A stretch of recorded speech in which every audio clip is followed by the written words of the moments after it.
Hey y'all, welcome to Nat and Grace Revelations. This is Tarot Tia. This is the weekly read for air signs, Gemini, Libra, Aquarius. May or may not resonate, but I do offer personal readings. A link to the site is in the description. I think there is this beautiful, beautiful dress that feels like a factor.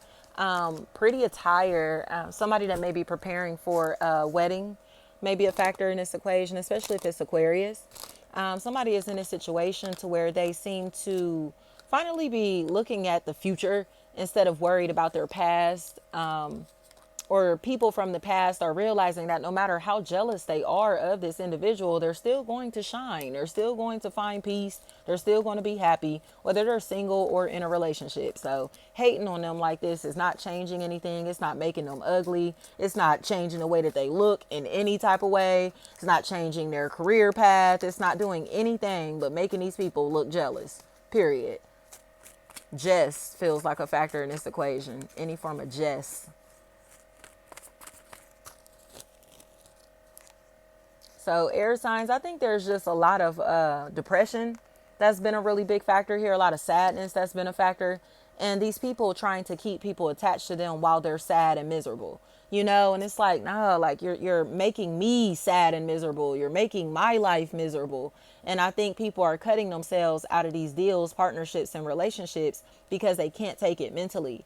And there's going to be a fight. There's going to be a lot of drama. There's going to be a lot of conflict, a lot of arguing. Possibly police getting called, domestic violence, that type of stuff that takes place. Tyler. But this is happening because this individual won't take no for an answer. They're not going to leave. Or if you try to leave this individual, they may try to commit suicide. If somebody walks away in this situation, they may try to take themselves out, especially if there's a Michelle. That's a factor in this equation. I think whatever is going on here, this person is suffering from a loss of someone, whether this be like death or just the loss of a relationship with somebody, and it's really taking a toll on them mentally. But this energy is so competitive that it makes no sense. You get what I'm trying to say? It's almost like this could be somebody's brother, sister, mom, dad. I don't care what this is. But they're competitive with their own. So it's like, no matter how much you miss this individual, you know that they feel like you're their competition. So why look backwards? You get what I'm saying? And I think that's what's happening here, especially if Gibson, anything like that, Gibbs. There's no reason to look back. Tamara, this individual is too jealous of their own brother, sister, daughter, son, wife, girlfriend, baby mama, baby daddy, whatever this is. Brother, sister, if I didn't say that, niece, nephew. So their tie is what I'm hearing. There's no reason to look back to this relationship, work, family, friends, or romantically. This is not your tribe. And I think they have repeatedly shown that. Sean, tell the truth or just accept the truth, They want you to come back and they're going to try to use sympathy to reel you back into this family, but they don't like you. So it's like, why would you continuously put yourself around family and friends that have repeatedly shown that they do not like you or don't respect you or don't like your loved ones? I think this is a matter where somebody just is finally accepting what it is. Like, y'all don't like me, and I'm not going to pretend that you do. I'm not going to continue to come around and pretend that you like me. Y'all see me as competition, or you see me as competition specifically, but then you want to act like you're my friend so we can hang out and do things together or spend time together.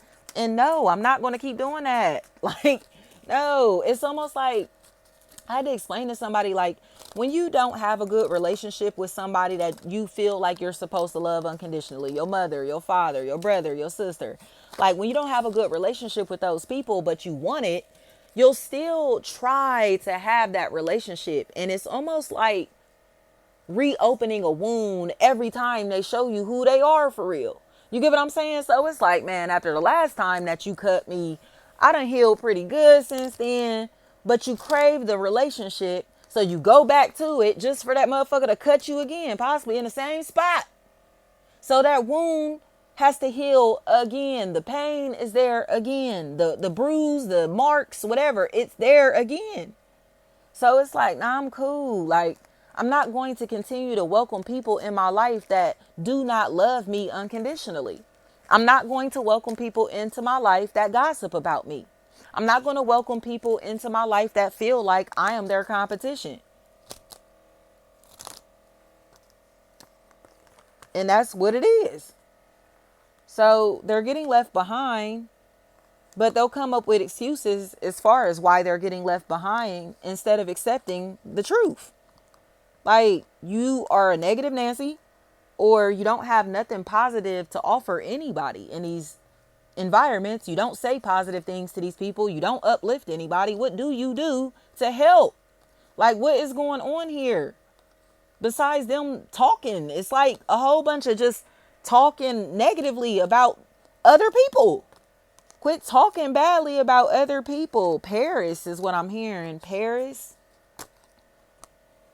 So I think somebody is choosing to go have conversations with positive people. I think they're, even if these people aren't familiar faces, I think they're choosing healthy relationships, healthy dialogue over miserable company. You know, these people are way too jealous. The people from the past, man. And again, they're going to fight. They want to fight. But it's just, that's the cherry on top. Like, that's exactly why I don't come around. That's exactly why I don't fuck with you. That's exactly why I don't talk to you. That's exactly why I don't hang with y'all. That's exactly why I don't show up when y'all invite me. Whatever this is, because it always ends in drama, chaos, and fighting. Or it's going to end in drama, chaos, and fighting, and that proves the point. I knew I shouldn't have came over here. I knew I shouldn't have kicked it with this person. I knew I shouldn't have opened this door back up. Whatever it is, it's like, I knew it. I knew it, because here comes the cut. Here comes the cut. And this is a karmic cycle that finally can end. Finally can end. League. But I think it's because they're such a habitual liar that they lie. They've been lying for so long, or people just know them for lying all the time. They're known for lying all the time. So again, why would you open a door to a relationship with a liar? Especially if there's a Tanya, Tina, Tiana, anything like that. That's a factor in this equation. They're a liar. Thank you so much.